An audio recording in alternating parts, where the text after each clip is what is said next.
This might be the biggest year of Android updates ever, and we showed them all off in our latest I/O edition of the Android Show.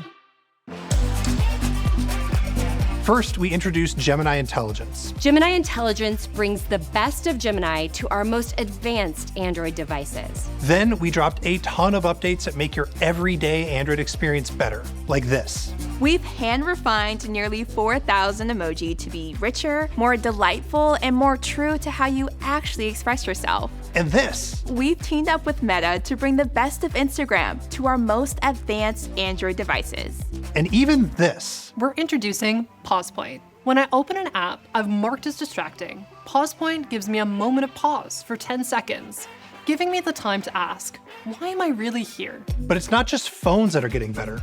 We're bringing massive upgrades to Android Auto. We are introducing a premium entertainment experience. For the first time, you'll be able to watch videos in Android Auto from your favorite apps. And we're redefining the laptop category. This is a big one. We're creating a new category of laptops that are built with Gemini at the core, work seamlessly with the devices in your life, and are powered by premium hardware.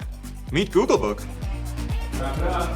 Okay, I gotta get out of here, but make sure to watch the full show to catch all of the latest Android news.